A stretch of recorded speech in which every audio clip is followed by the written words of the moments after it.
All right, welcome back. Episode 2, Media Group Sports Bottom Line Sports Talk, YouTube exclusive, coming at you.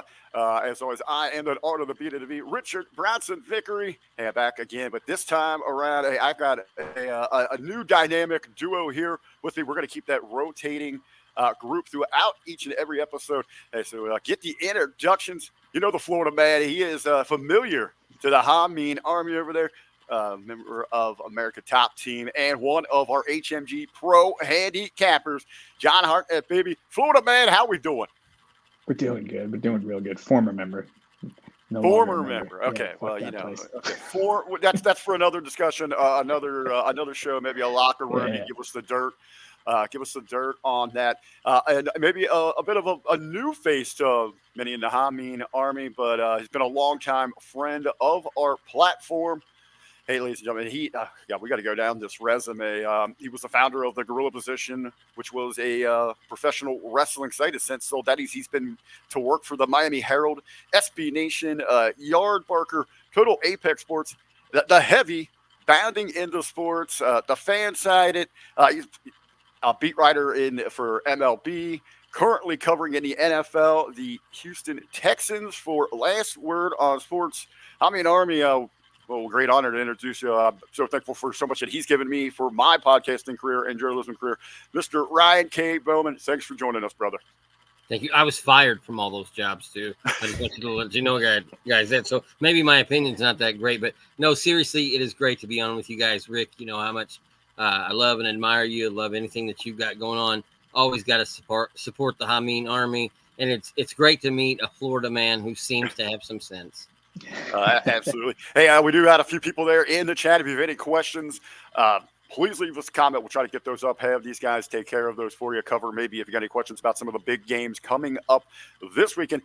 Also, HR all over me about this. MSG all over me. Make sure that you smash that subscribe. Give us a like. Share the content right now. Get the link. Go to your social media. Let them know that you're here with us. Hey, and you don't have to be here just for the live. This thing is going to be good all weekend. We are covering now through next week's games.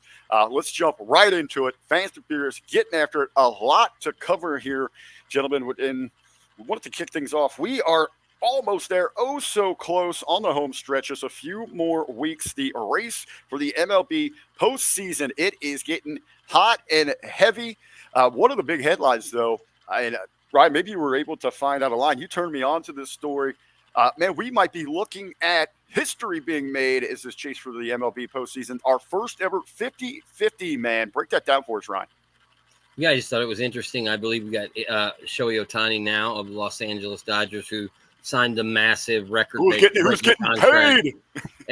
Broke the bank basically in baseball, but actually deferred a lot of that money, which is going to guarantee that we're going to see the Dodgers in the postseason a lot over the next few years. He's making history as we speak. 47 home runs, 48 steals with 16 games to play. Rick, did we ever find a line on that of the odds of him actually becoming the first 50-50? I haven't found it where it's at. I'm sure it's there, but I do want to ask you this. As you said, you were telling me, man, this is very doable, but there could be some obstacles in his way.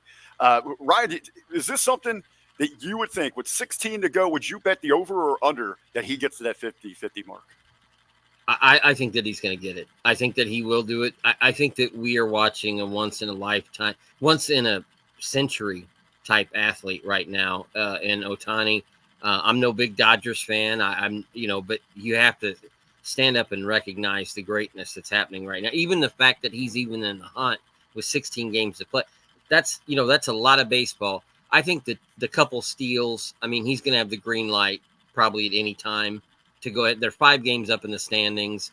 And as they expand their lead, I'm sure they're going to put him in positions to steal those couple bases. I think the 3 home runs over 16 games, if he presses, that could become an issue. I'd say it is hard when you're swinging for those fences there. But as you said, the Dodgers have a 5-game lead right now over the Arizona Diamondbacks. The Padres only 5.5 back. So, with 15, 16 games to go for those teams there, it is going to be a very interesting race there in the NL West. John, how do you feel there? I mean, where would you go over under there on that 50-50 mark? I think he's going to get it, as long as it doesn't, God forbid there's an injury or something that happens, he gets plunked in the hand or something like that, because he doesn't play the field. So that kind of helps him out. And that's where you don't have to worry about him getting hurt out playing in the field. He just gets up and hits. So, I think it's very achievable for him, especially with the pace he's on. I believe he hit one last night too. So he's well on the way. And, he's the face of baseball for a reason, and I think baseball wants to see him get this 50-50. I was with the little wrestling, with the wrestling fix in here. Could the fix be? I mean, obviously the league office, man. This is they want this thing. They want people to be tuning in. They want it to kind of be a little reminiscent of, we're all about that same age group. Remember when everybody would stop what they were doing out in public to see when McGuire and Sosa went to the plate. I mean, this is one of those things that you want to promote that way to bring some interest back to the game, especially to parlay run that into the playoffs, into the postseason. And at the same time, just let me throw in, it never hurts baseball to have a star that appeals to the Asian market. It's almost like Ohtani now has taken what Ichiro did, 20 years ago, and he's taken it to a whole different level. And again, for baseball's sake, for Ohtani's sake, and for history's sake, I hope that he gets it. I think it'd be something great to see in our lifetimes. I remember when Canseco became the first 40-40 man back in 1988, and we all thought that was the most amazing thing. Now we may see the first 50-50 guy in baseball. And just think, guys, next year he's going to start pitching again. So he's going to be another dual threat again if they decide to send him out there as a starter again. I mean, how much more of an impact can this guy have on the game? I will expect Hartnett will be back with us momentarily. I know exactly what happened to him there. He had to take a dump, didn't he? Let's just get that. Look behind the curtain, folks. He had to drop a deuce. He might be. Well, hey, the cool thing there, I was going to put him over there because we've got live betting action, and that's where he keeps kind of looking over at there. He's got the Tigers game on in the background. He's got some live action there. Hey, I got over on the race report. My partner there, Rob. He I don't know why he can't figure out how to put his phone on do not disturb. So any phone call you get, it kicks you out. So that's what the case is there. All right, man. Hartnett is back. Very, very cool to keep your eyes there. Both of our guys here are liking that over there. If you find that line, get on that thing. Obviously, going to keep our eyes on the performance there in LA. But let's talk about around the league. I'll start with you, Ryan. You've recently been doing a lot of coverage through the season with Major League Baseball. Some tight races in a couple of these divisions. Any big keys, maybe possible betting lines that you see that the fans should be looking at on this home stretch? Well, as a guy who was covering the Cardinals, I'd be curious as to what the line is on the Brewers advancing to the World Series or actually winning it all.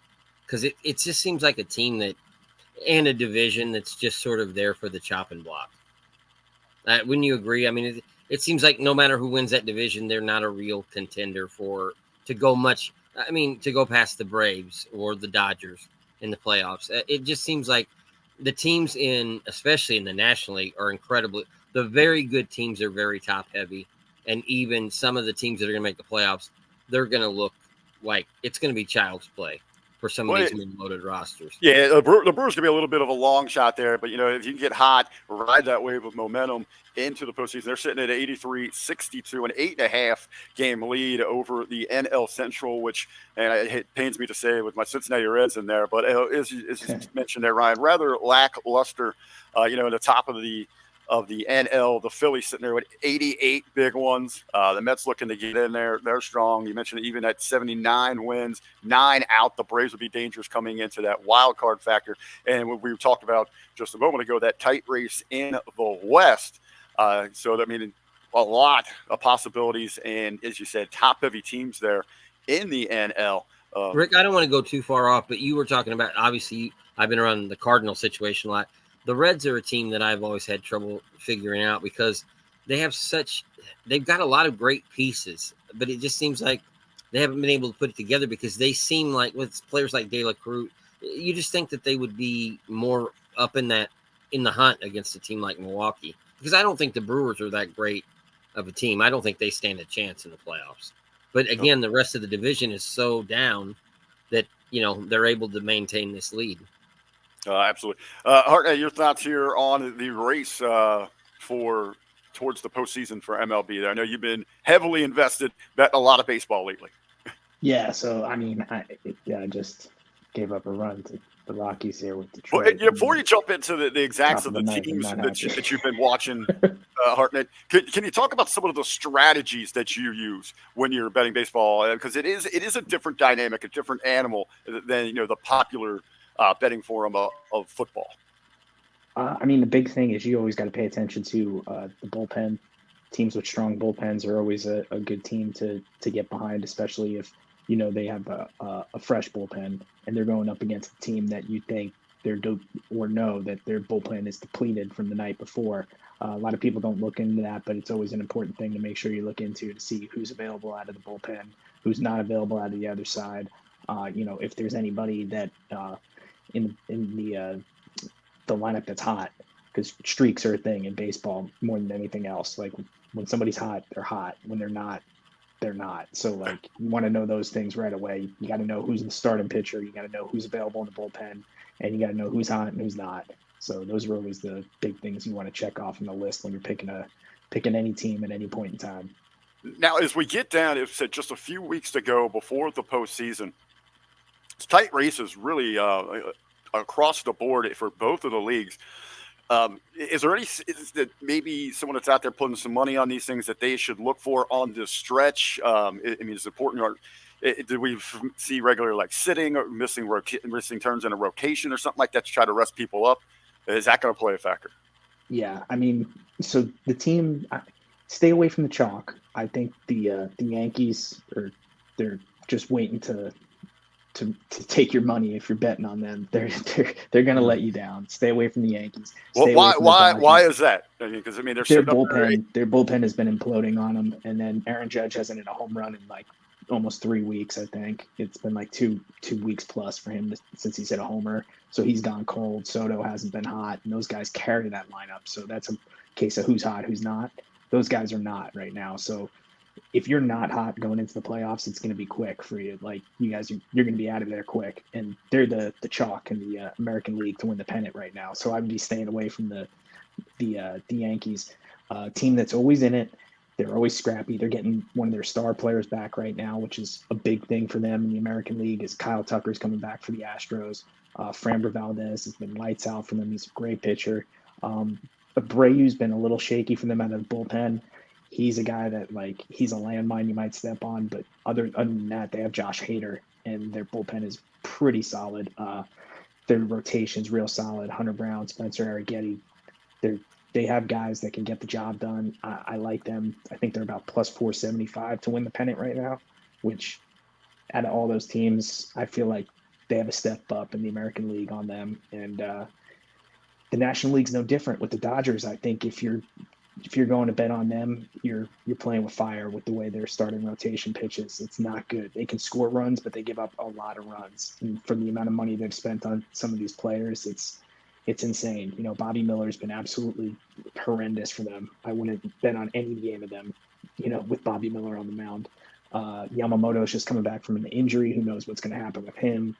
It's a team that I'm looking to fade and avoid at all points.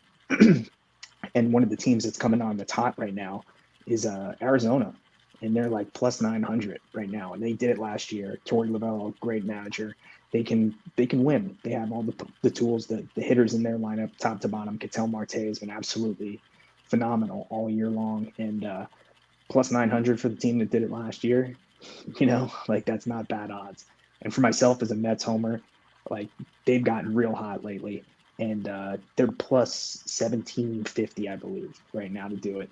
And if they sneak in and they're hot, like the way Francisco Lindor is playing right now, I know 50-50 is going to do it for Ohtani to win the MVP, but that guy has been playing absolutely insane the second half of the season. He's carried the Mets, and the only reason they're in the position they're in is because of Francisco Lindor. So I'm gonna keep rooting for them, and yeah, I got a little action on that too. So. Very nice. Give a shout out to Commander Billy from the VFW in Harrison, Ohio, one of my hangouts. A big fan of our platform, always checking us out. Love the support. Love the support. Again, if you're with us, joining us here on YouTube, smash that subscribe. Give us a thumbs up here on the video and share the link throughout the week. Gentlemen, let's switch some gears. Let's leave the ball diamond. Let's head to the gridiron. Let's talk a little college level football. The big news coming out of week 2, the shocks the world. It's one of those things that sports fans just seem to rally around. Notre Dame goes down, falls to Northern. What was it? Northern Iowa? Northern Illinois. Illinois. I had the NIU in my head. Northern Illinois University. But it's funny, right before we went live, before you joined us, Ryan, as I got some sports talk up on the big screen here in front of me, this is 3 years in a row that the Domers have been bested by an unranked team. But this one might have been the most shocking, especially coming in ranked number 7 there in the AP. Your initial thoughts there, Ryan, when you saw that news last week from week 2? I flashed back to it was almost 20 years now, the day that Appalachian State beat Michigan. That was, I believe, 2006 or 7, and it was at the time it was a titanic story, and it was kind of the same thing. And me living in Illinois, of course, I live at downstate, but I'm very familiar with the NIU Huskies and their program, and they've always had a solid football program up there. They've turned out a couple NFL players here and there, but I mean, just that's one of the biggest differences between pro football and college football are moments like that Cinderella story, that glass slipper moment. And I think anybody that watched that game, I think at the end of the day, even Notre Dame fans could probably walk away and say, well, you got to give them credit. They beat them in their own in their house, which makes it even more phenomenal of an upset. So, I mean, just it's another one of those things that'll go down in college football history as, the Doug Flutie Hail Mary pass against Miami, or as I said, the Appalachian State versus Michigan. You can't get that. It's that same type of drama we get from March Madness in college basketball. David versus Goliath, and David just happened to win. Hartnett, so far, 2 weeks in, we're heading into the 3rd week for college football. Florida State's looking good. Florida State looking real good. Hey, real good. The only team in college to lose on 2 different continents for 2024. So a great accomplishment there for the Seminoles. Yeah, they're on their way to the Sunflower Seed Bowl or whatever it is. Now, it's interesting that you bring it up because we talked about that last week when I had JB and Jargo were on here with me. And this is what I wanted to ask you about, Hart, and how this might affect season-long bets that are being placed here. We got to remember, this isn't the same dynamic that we are used to in college football, going back where it was with the bowl system or the transition into a playoff style, but, where there was only 4 that were getting in, where if you lost one game, especially a game like Notre Dame losing to an unranked team, it was absolutely devastating. Ended your season. Now we got this widespread expansion, so even a team like Florida State could conceivably find their way in because we could be looking at 3 lost teams in the postseason now. John, how is that going to change the gambling world a season long for our college bettors? It just gives you a little bit deeper pool to play with, so it'll give you better odds. It's one of those things where they're trying constantly to better the game. Sometimes they get ahead of themselves. Sometimes they don't. They don't catch up to things fast enough. This is one of the cases where I think the playoffs a good thing, and it might just take them a few years to get it right. Expansion? I want to see more teams. I want to see more. It might take them a few years to get it figured out perfect. Like, okay, this is the way this is going to work. You guys are killing me. But it's going to be better. Like, because all these bowls suck, RBV. There's no reason to watch these bowls, dude. And with the transfer portal and the way things are now, like, it ruins all these bowls. Nobody wants to watch it.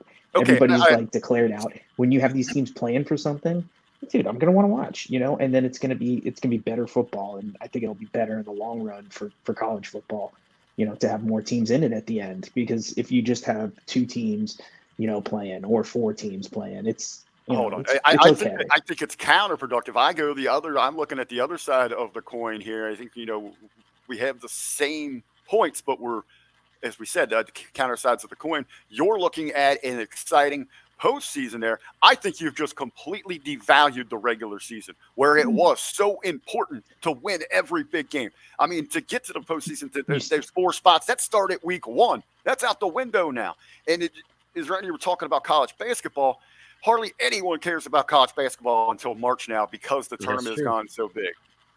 Unless you get some big rivalry games, like I'll tune in for my Carolinas and my Dukes, things like that. But I don't even bother to learn their names. Rivals, big conference games, the conference tournament. I mean, that's where the money's made. That's where you want to see it. But like you want to see more teams in it. You know what I mean? There's not going to be anything wrong with seeing 12 teams still in it at the end of the year. You know what I mean? It's like I like seeing more teams, dude. I really thought they'd go 8. It'd be the 5 at-large. I mean, the 5 Big 5 conference champions, and then 3 at-large bids, where somebody like Notre Dame could be invited and seated in. But to me, I have less of a problem with the 12-team playoff format as much as I have a problem with the University of Cal being in the ACC, because to me, at that point. Because I've been to Savannah, Georgia, and I've been to the Carolinas, and nothing makes me think more about the Atlantic coast than Cal football. Yeah. At this point, can we just say, okay, we're big-ass conference number 1, big-ass conference number 2. The titles, the traditional things, they don't mean anything anymore. The Pac-12 or the Pac-2. It's going to be the Big 20 instead of the Big 10 pretty soon. So as we look at the current AP top 25, you're talking about super conferences here. Of the top 7 teams, 6 of them are SEC. You're looking at the birth of the super conferences. Here locally, when the University of Cincinnati went to the Big 12, everybody was excited. We're in a big conference. Wrong. You're in a top mid now. There are 2 conferences, the Big 10 and the SEC. Ryan, I'll let you answer this one first. When do we get to the point where you look at that, the SEC and the Big 10 say, the hell with you, NCAA? We're not going to be. Why should we be sharing all of this profit that we could be making with everybody else? They go ahead, they leave the SEC, start their own NFL. We got an AFC, NFC, and then they square off with each other. Is it realistic? Could you see that happening, Ryan? No, because there's so much booster money, and there's so much outside corporate money and TV money. Yeah, they'll take all that themselves. They don't need the NCAA. Well, I mean, it's conceivable, but to me, we're all talking about the expansion of playoffs. I grew up in an era where almost half the teams were independents, and there was the Big 8 conference. That's what the Big 12 became, and the original Big 10. And you had, but teams like Penn State, Notre Dame, Florida State, Miami were all independents. They weren't part of a conference, and everybody went to the bowls. And I almost miss the days when the press voted on the winner at the end of the year, just because this thing now, it's like, because you are the press. It's all or nothing now. I mean, no, but seriously, it is like you guys were talking about. There might be a 3-loss team in the playoff for gambling purpose. That's great, because you're going to have a wonderful point spread to work with on a team that's very capable of pulling off an upset. But from a fan's perspective, it waters down the game. So, you have to figure out, it's kind of like you have to pick your poison on that. Now, Hartnett, man, immediately you didn't like what I was saying there. So why? Why are they? Why do they need? Tell me on this. Why do they need the NCAA? Because you need the NCAA because, would you rather be champion of 25 teams, or do you want to be champion of all the college? I want to be the champion where I get all the money if I'm those conferences. Well, yeah. So we're they already get all the money. This thing. They're not going to get more than they're already in our vault. They're not going to create more revenue than they're already. They are cracking and smashing. And to answer your question, yeah, I'd rather be a champion of 32 teams than 105, because that's what the NFL does. Yeah, but by that rationale, Rick, then that's like saying the NFC North and the AFC North could just say, yeah, we're going to break off and be our own league. Yeah. They're not going to, you can't leave the NFL. But they don't have the stroke. They need the NFL. They need that collective group. If you're the Big 10 and you're the SEC, I'm seeing in a few years, you don't you're not gaining anything from the NCAA that you can't go out there and better yourself and rake in all that cash for just your conference. I think you're going to start having a lot of the other conferences start greasing up, people's hands to get your biggest teams. They're going to steal your best teams. Schools like SMU and like Tulane have like insane amounts of money behind them. And now with the new NIL, like you're going to see teams that aren't major players like start making themselves known by the amount of recruits they're able to bring in with the amount of money they have from boosters from weird schools. You know what I mean? Like Tulane and SMU are two of them right off the top of my head I could think of that are like nobody would have known a couple of years ago, and then in a couple of years from now everybody's going to know exactly who they are because they're going to be stacked. It's interesting. I was just watching a YouTube video last night.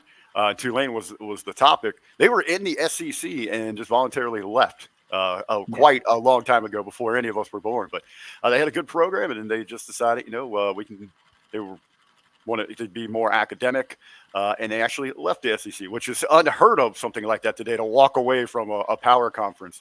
The first one I remember was the Arkansas Razorbacks leaving the Southwest Conference, which was the Texas Tech. Yeah, and go to SEC, though. They go to the SEC, yeah, because they felt like it made it more competitive in both basketball and football.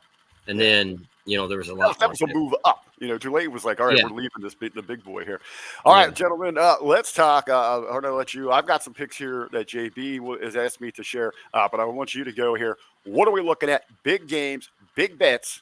Let's bring home some big money this college football Saturday, Hart. Well, I love right off the top of my head just the game that we were talking about earlier.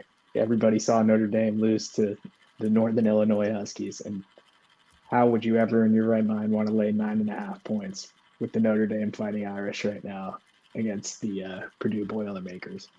I mean, it's exactly what you should do this week. Is lay the 9.5 with Notre Dame. I think they bounce back here, and I think that's a real good spot for them. Another spot I like a lot is Alabama is another spot to bounce back. They had a real tough game with USF last week where they look for a minute, they might be going down, and it could be upset city for them. And we'd be talking about them blowing it against the Bulls, as opposed to Notre Dame. So again, you got Bama minus 15.5 versus Wisconsin this week. Yeah, that's a big one. Another one I like is Texas A&M. They have the Florida Gators on schedule. They're laying 3.5. Bill Napier sucks. Lay it. 3.5. Lay it. Take Texas A&M. I know they struggled against Notre Dame and they haven't looked the greatest, but I think they get back on track here and I think they take it to the Gators in the Swamp. Another game I like, big number. They're getting the big number. Let's talk about one half of the Pac-2. Oregon State is still left. They got a sour taste in their mouth, and they're playing Oregon. They're getting 16 points. 15? You get 16? Okay, so it moved up a little. 15.5, 16 points, whatever you're getting it at. If you're getting 10 points, it's too much. Oregon has shown me absolutely nothing where they're going to beat a team like this, especially a team that is a cross-state rival that's going to show up, and it's going to be a game where it's going to be the biggest game of the year for Oregon State, and I think they at least cover this spread. If not, pull the straight-up upset. Like, I would not be afraid to sprinkle on the money line here at all whatsoever. So take it. I'd take the points and run. Just do it and don't look back. Maybe you don't want to watch the game. Maybe you do. I think it'll be a fun game to watch. But, dude, Oregon, fake news. We just talked about them a minute ago. Tulane getting 13.5 in Oklahoma. Take the points. Oklahoma's not beating them by 2 touchdowns. Give me Ride the wave, baby. Ride the green wave. Baby. Literally the green wave, baby. Then right here in my backyard, we got FAU at home against FIU. FAU's laying 5.5 points. Too much. FIU is one of those schools that I told you about that they're going to end up recruiting, and you'll end up hearing about them, and they can end up being a team that gets on the cusp of being known worldwide. I think getting 5.5 points with them is too much for FAU. They've done nothing. Another one in my backyard over here. UCF is going to TCU. They're laying 1.5. lay it. Golden Knights will take care of business. I'm on board with that one. I like it. And then I think the game that everybody probably wants to watch, Coach Prime and the. I was going to say, how about prime time, baby? What do you got there? Coach Prime. Man, it's hard after watching them those last 2 weeks. Once again, it stakes like to lay a touchdown with this team. But Travis Hunter is unbelievable. Shedeur Sanders is legit. I think this is a team that they can blow out because CSU is not.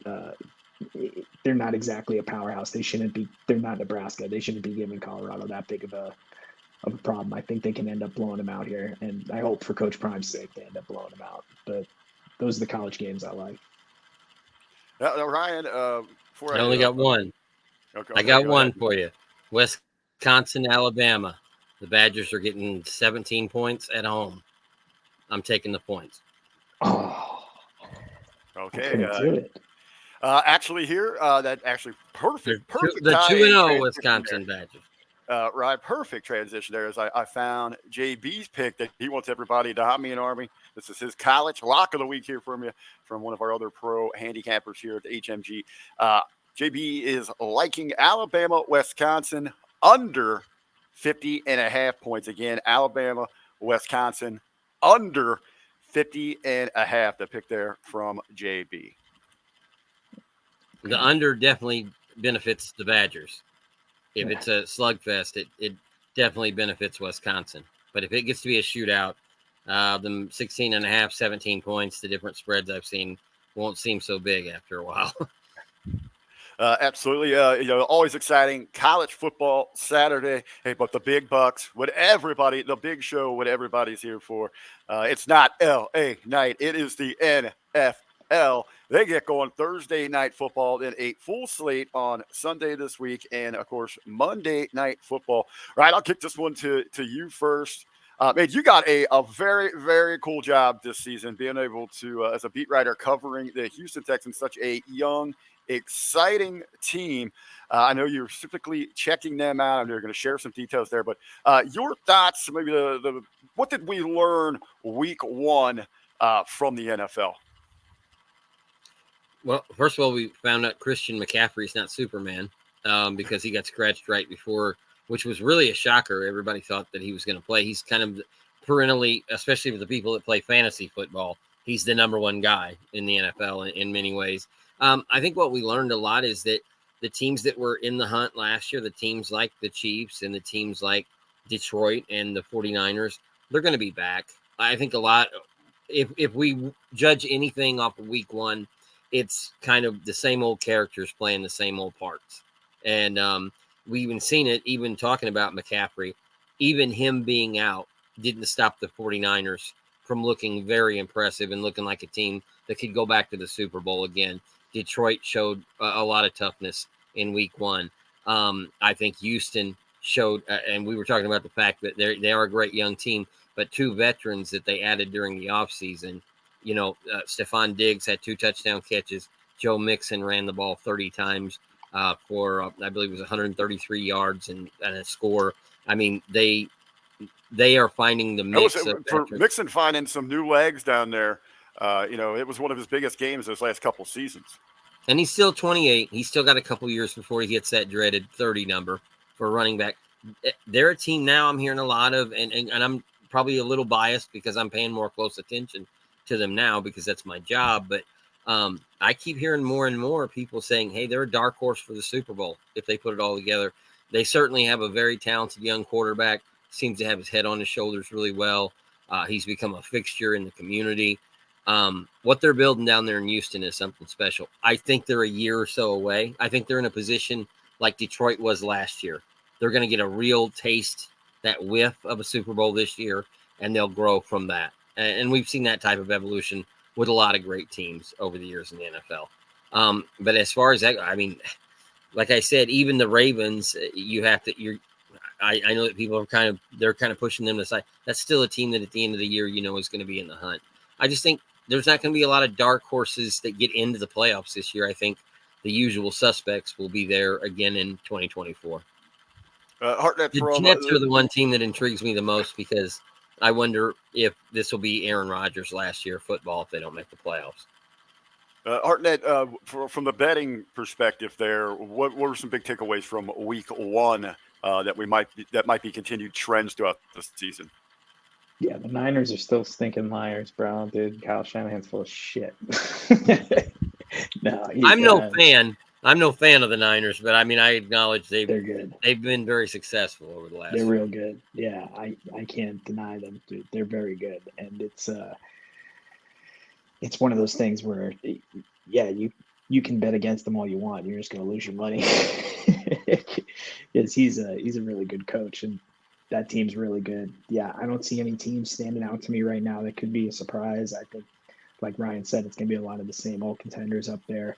I mean, the Panthers and the Giants can just stop playing football now. They're so bad. Maybe we'll just like put them After like one off week. on their own, After like one like week. the JV, like they just play each other the whole year, like in practice, games, things like that. They have a friendly like in soccer.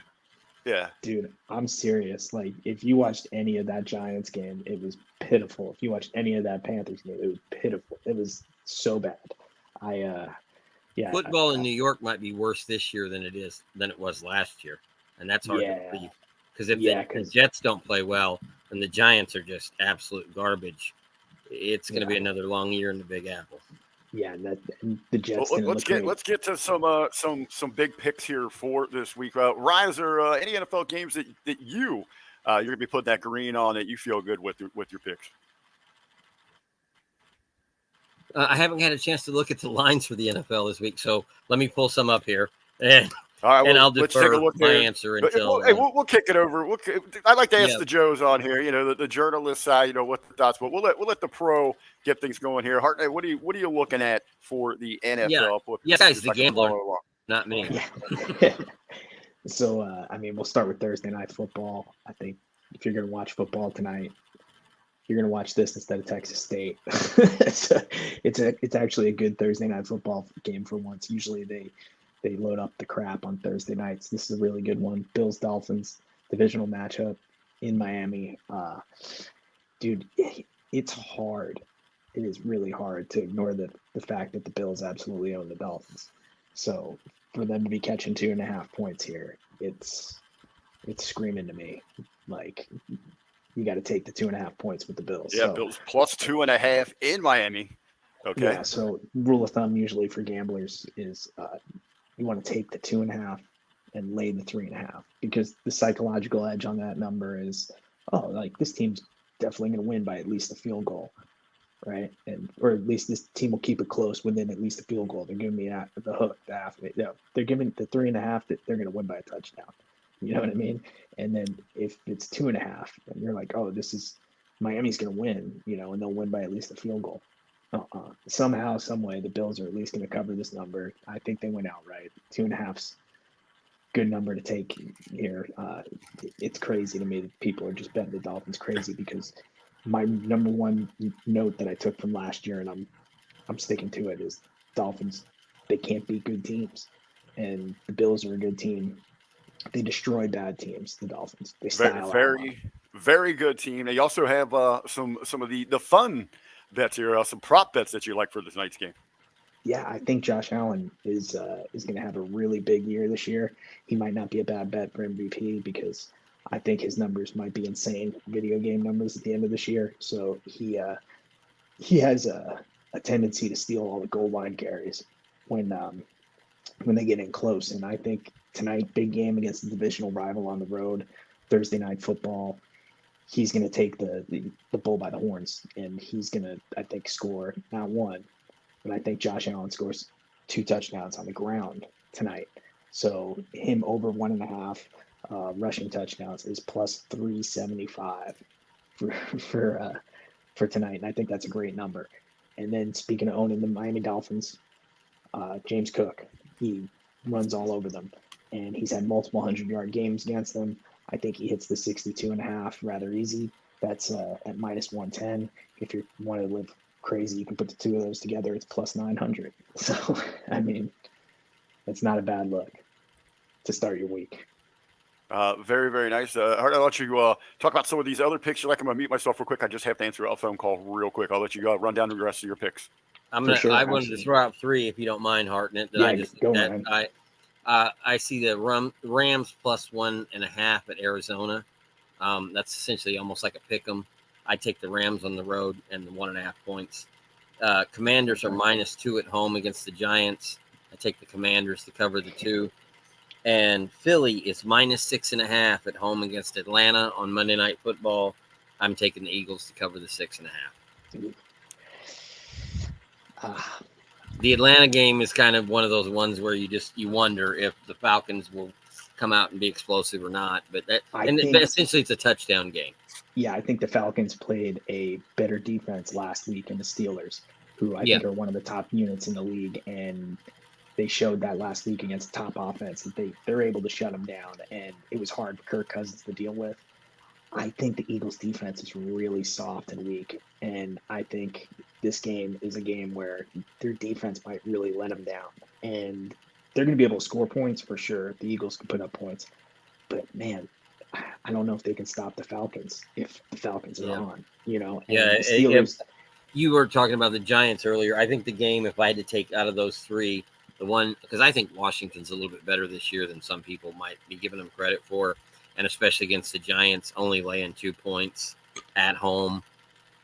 I think that's, to me, the safest pick. I wouldn't go, bet, grandma's dowry on it or anything like that. But I would, maybe for a short bet, something to maybe line the bettor's pockets. That's a game that I feel pretty confident about. Yeah, it's one of the ones you want to bet and you don't want to watch. Absolutely brutal to watch. Go look at like 3:30, 4 o'clock, and look at your phone, see what the score is. Yeah, see if late in the third quarter is a good time to tune in. Now, Hartnett, did you have any other big picks there for the NFL? Yeah, absolutely. I'm a degenerate. So the Jets, they looked absolutely awful on Monday night. They're playing the Titans. They're laying 4 points in Tennessee.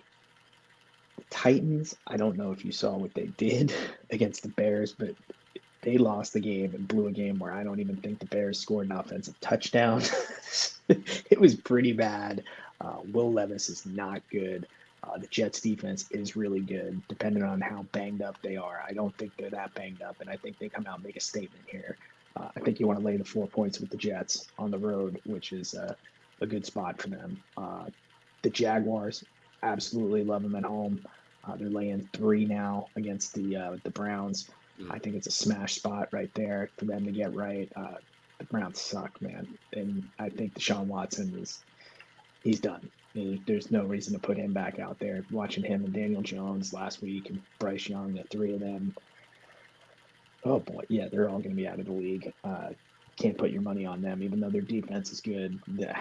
I think the Jaguars at home, that's going to be one of those games at 1 o'clock in the afternoon in Jacksonville. It's going to be hot and humid and nasty, and Jaguars, I think, are going to run it up on them. Niners are laying 5.5 against the Vikings in Minnesota. Vikings just beat up on the Giants. High school football teams can beat up on the Giants. The Niners are going to cover that 5, no problem. 5.5. They're going to win by at least a touchdown. Absolutely no problem. And the other game I absolutely love are the Steelers on the road, and they are laying 2.5, and I think it's a no-brainer against the Broncos. And their defense is so good they can win games by themselves. I think Justin Fields is starting a quarterback who I believe is the better option than Russell Wilson. So I think you're getting a short number here. They should be a bigger number against the Broncos, who I think are in over their heads against a defense like the Steelers. And I love the Texans against the Bears. There you go, Ryan, your boys. I absolutely love it. I think they put on a show at home, and it's going to be a boat race. I think they'll be by halftime. This game's going to be over. And that home opener is going to be crazy. Yeah, I wouldn't be shocked if it's 2-3 touchdown lead by the half. So yeah, lay the number with the Texans. Don't look back. And then Monday night I'm taking the points with the Falcons. It started and opened at 4 points. It's at 6.5 now. Like, I just got to take the points. They might not win the game, but I think they cover. And it's at least taking the points on Monday night. And I'm laying the points, so I guess we'll have to check that out. We'll get some picks here from JB real quick. He's liking the Lions against the Buccaneers -7. The Baltimore Ravens, big one, -8.5. They are They're hosting the Raiders from Vegas. It's like the Cowboys over the Saints at -6 there. And a few more picks here from the NFL. He's on board, baby. Houston Texans -6 hosting the Bears. Also, Minnesota Vikings at 6 against the Niners. He's going in favor of the Vikings there. And the Dolphins, he's going to take the Dolphins 2.5. So we got our pros on the opposite side. We're going to track which one comes out on the right side. So that's of a teaser. So what you got up there, Java gave you a teaser. So what he's doing is he's adding 7 points on each one of those games. Okay. And for each one of those, so what you see there for the Texans -6, the Texans then become +1, right? The Vikings, they're getting 6. They're now getting 13. And Okay, the so Dolphins he's teasing those. He's moving Yes, those lines for him. He's teasing those lines up on the 3-team teaser. So the Dolphins would get 4.5, and all those together would pay out +120. Very, very nice. All right, man. A little education there for you. You can tease and move those lines. We don't have to like something, but your favorite team, but don't like the line. Take care of it yourself. There's going to be some big action, some big hits on the gridiron for college and the pros this weekend. But the big hits, they're going to be coming. We have got a big UFC fight night, baby, coming up. Let's closing things out here. Let's get some picks. Hartnett, I'm going to let you kind of take the reins on this one. What can we expect? This is a big go around this weekend. Yeah, so they are doing the Sphere for the first time ever, and I don't know if you're familiar with it, but it's the venue in Las Vegas that is a absolute dome sphere. Amazing. That is made with, it's lined from top to bottom with LED gimmicks that they all coerce together, and they can put on a incredible high definition LED display of whatever they want. So this week it's going to be a tribute to Mexican fighting heritage, I believe is what Dana said. So there's going to be throughout the night a story basically cockfighting in the background. Yeah, while the fights are going on. I don't know how it's going to look. Might be a good time if you partake in the psychedelics. Might be a good time to dabble. Head on down to, if you're in upstate New York, head on over to Ravens Joint. Go see them. Stop by Ravens Joint. They'll have the perfect thing for you to watch that with. Tell them Hartnett sent you, and RBB sent you, and I'm sure they'll take care of you. And I think it should be a pretty interesting show. If you have somebody that's never seen a fight before, this might be a good one to show them, just because the stimulation of the whole thing is going to be insane. And it's going to be interesting to see how it all plays out. Very, very, very cool. Now, how about the good stuff inside the octagon? We're going to be inside the Sphere, but inside the octagon, what are you liking? So you want to start top to bottom, or do you want to go bottom to top? You tell me your big picks. We'll just wrap some things up. Yeah, we'll just start at the top. Main event, Sean O'Malley against Merab Dvalishvili. I like Sean O'Malley here. I think this is a great spot for him. I think he finishes Dvalishvili. If not, then I believe he does do enough to win the decision. He's faced strong grapplers before that can wrestle better, bigger, stronger, and better top game in Aljamain Sterling, and he handled that well. He's the better striker here by far. He's got the length, the reach advantage. The stage is built for Sean O'Malley, so I'm on him. -140 on the money line, I would think would be the best play to make on that fight. In the women's title fight, Valentina Shevchenko, I think people kind of wrote her off, and that last fight was a draw, and I think she's going gung-ho here. If she doesn't win this fight, she's going to retire. And I think she has a really good chance of winning this fight. And I think that's what Vegas is telling you by keeping this line so tight. And I'm willing to take a risk on it. I'll take Shevchenko. And, at 110 dog money, she'll probably, but wait to bet that. Wait closer to the fight because more people are going to keep betting Grasso. You might get her +130, +140, which for a fight that, once again, that I said went to a draw, give me the dog. I'm not going to pay 2-1 on a fight that just went to a draw. So, yeah, if you're betting that fight, I would say that's the bet to make there. Brian Ortega is a dog that I think people are overlooking here against Diego Lopez. People are really, really into Diego Lopez. I don't know if it's the haircut or the abs or the stupid tattoos, but It's they all like of it, him. baby. It's a combination. Yeah, but they're forgetting.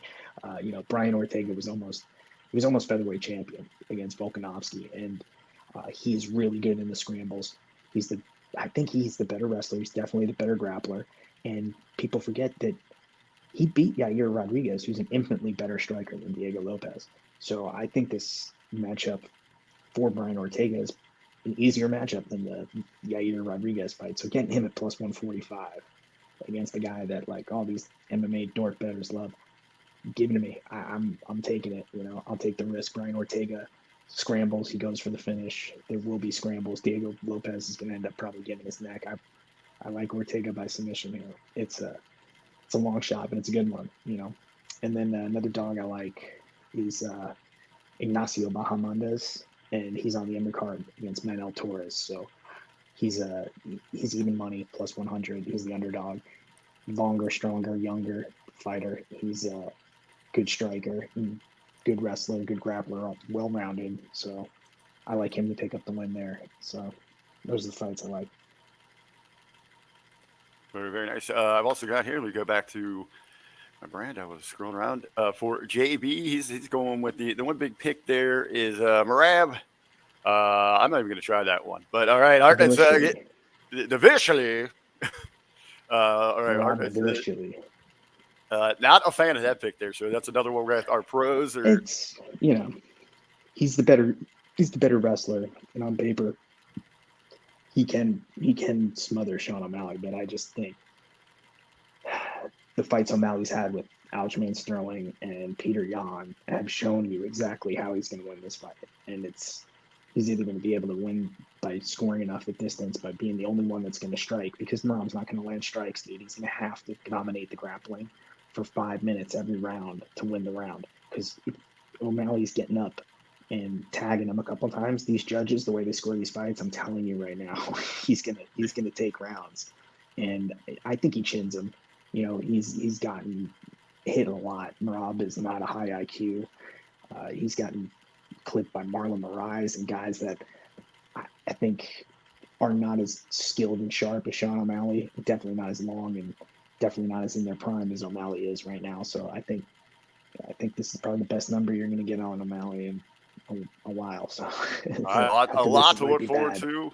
A lot to look forward to, especially the spectacle Saturday night with the UFC. Gentlemen, I want to thank you so much for joining me here. Episode 2, we are off to a tremendous start. Look forward to having both you on, especially Hartnett going to be on a regular as one of our pro pickers. Ryan, would you like to plug anything where people can keep up with you and your stories and the happenings out there in the crazy world of social media? And just please follow my work at Last Word on Sports, and follow me everywhere on social media at Ryan K. Boman. Florida man, Hartnett. Any parting words? Go check out Raven's Joint in Clay, New York. See Big Ben. Go tell him what's up. Check out Stevie Richards Fitness and the Stevie Richards podcast. That stuff's awesome. Love Stevie. He's the man. And that's it. I don't have anything to say for myself. You don't want to find me anywhere, Hey, well, as always, thanks everybody for joining us. Please share this video on your social media. If you haven't already, smash that subscribe. Give us a follow. Give us a thumbs up on all of our content. We have got awesome programming 7 days a week here as we grow our YouTube platform, Hameen Media Group. I don't want to leave everybody. If you follow me on social media, Richard Bronson Victor on Facebook, at RBV Media on the X. If you know me, man, I got my pop of the day. We're going to be closing these shows with our sports pop of the week. To close out this week's show, we have got a lovely lady here, a lady of the evening. She's got a client there. We'll call him John, not John Hart, just John. And she's saying, $200, I'll do whatever. Well, lady, can you play quarterback for the Giants? That is your bottom line sports talk, sports pop of the week.